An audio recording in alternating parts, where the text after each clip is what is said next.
बहुत समय पहले की बात है। एक छोटे से गांव में सुमंत नाम का एक पंडित रहता था। वो बड़ा ही धर्मात्मा, सच्चा और मेहनती आदमी था।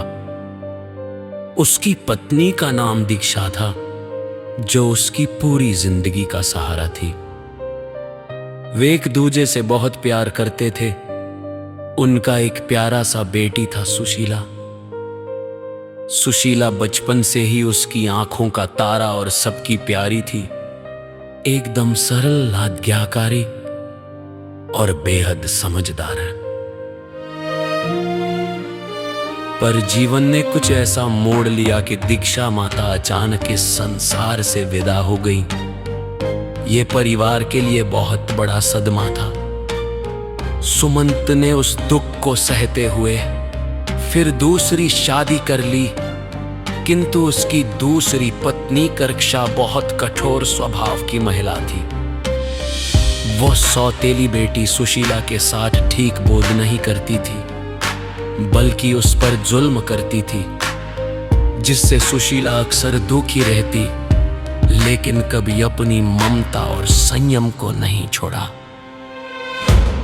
समय बीतने लगा और सुशीला बड़ी हुई।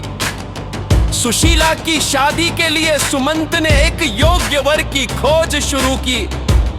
आखिरकार एक बड़े ज्ञानी और तपस्वी ऋषि कौंडिन्य के साथ उसका विवाह हुआ। ये ऋषि बड़े ही ज्ञानी और साधु थे, जिन्होंने जीवन भगवान की भक्ति में बिताया था। सुशीला अपने ससुराल चल दी, लेकिन वहां भी कर्क्षा की कठोरता कम नहीं हुई। शादी के समय कर्क्षा ने दहेज में बहुत ही न्यू वस्तुएं दी थी, कुछ ईंट और पत्थर के टुकड़े। ये देखकर ऋषि कौंडिन्य दुखी थे, लेकिन उन्होंने इस पर कुछ कहा नहीं। सुशीला अपने पति के साथ नई जिंदगी की ओर बढ़ने लगी। रास्ते में एक नदी के किनारे उन्होंने विश्राम किया। सुशीला ने देखा कि बहुत सी महिलाएं भगवान विष्णु के अनंत रूप की पूजा कर रही थी। वे लोग अनंत चतुर्दशी के व्रत में लगे थे, जिसमें विशेष चारदा गांठों वाला धागा बांधा जाता था। ये गांठ 14 लोकों और भगवान की अनंत शक्ति का प्रतीक थी। उन्होंने पूजा अर्चना की, व्रत रखा और वो लाल धागा यानी अनंत सूत्र अपने हाथ में बांध लिया। सुशीला ने जब ये बात अपने पति को बताई तो उन्होंने गुस्सा किया और कहा, ये सब अंधविश्वास है, इसमें कोई धार्मिकता नहीं है। और क्रोध में आकर उन्होंने सुशीला के हाथ से वो धागा छीन कर आग में जला दिया। ये देखकर सुशीला का मन बड़ा दुखी हुआ, पर वो चुप रही। कुछ ही दिनों में ऋषि कौंडिन्य के जीवन में भारी संकट आने लगे। उनकी सारी संपत्ति नष्ट हो गई, उनकी प्रतिष्ठा गिर गई और वे मानसिक एवं आर्थिक रूप से टूट गए। वे घर और आश्रम दोनों खो बैठे और लोगों के बीच भिखारी की तरह घूमने लगे। दुखों से घिरे वे चीख पुकार करने लगे कि क्या हुआ, क्यों ऐसा हो रहा है। तब एक दिन वे नदी के किनारे बैठे हुए भगवान अनंत से मन ही मन प्रार्थना करने लगे। तभी भगवान स्वयं उनकी समक्ष प्रकट हुए और बोले, हे कौंडिन्य, तुमने मेरा अपमान किया है, यही इस संकट की वजह है। पर अब मैं तुम्हें एक असर देता हूं। तुम 14 वर्षों तक मेरी पूजा और व्रत विधि पूर्वक करो, अपने उपवास का निर्वाह करो और 14 गांठों वाला धागा बांधो। मुझे सेवाओं में समर्पित हो जाओ। मेरी कृपा से तुम्हारा दुख दूर होगा और पुनः तुम्हारा जीवन खुशहाल होगा। ऋषि कौंडिन्य ने भगवान की आज्ञा को मानकर कड़ी तपस्या और श्रद्धा से 14 वर्ष तक अनंत व्रत किया।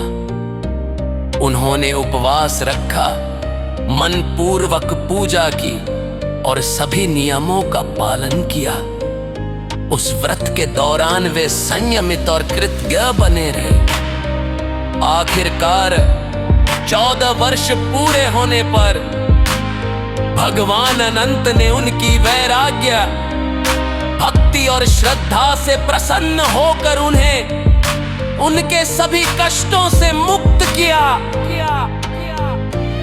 ऋषि कौंडिन्य के घर में फिर से खुशहाली आई, धन धान्य की वर्षा हुई और उनका परिवार धार्मिक, धन्य और संतुष्ट जीवन जीने लगा। कहानी हमें सिखाती है कि जीवन में चाहे कितनी भी विपत्तियां आएं, अगर हमारे दिल में भगवान के प्रति सच्ची श्रद्धा, विश्वास और भक्ति हो तो कोई भी संकट हमें हरा नहीं सकता। अनंत चतुर्दशी के दिन यह व्रत का उखड़ा परना हमारी सभी बनौतरा मनाए गली दैने बाना माना जाता है। इसकंजादा काठोवाना अनंत सुप्रभान बना और भगवान अनंत की पूजा कर्मा किंत सुढोटाए। इससे घर में सुख समृद्धि, शांति और स्वास्थ्य का वास होता है। तू प्यारे बच्चा, हर वर्ष अनंत चतुर्दशी पर यह व्रत पढ़ता नहीं, याद रखना। भगवान की कटी अपने श्रद्धा बनाए रखना, इससे जीवन में हर चुनौती आसान हो जाएंगी और खुशियों के फूल के नौंदी। इस कहानी न भावना, विस्कार और घटना के क्रम को बड़ी श्रद्धा से समझाया गया है ताकि इसे सुनाकर बच्चों या बड़े दूतरानी हाजर सुन सके। आवश्यकता होते से आवाज सम्मेलन करने और कोर और की विस्तार या अलग शैली में प्रस्तुत किया जा सकता।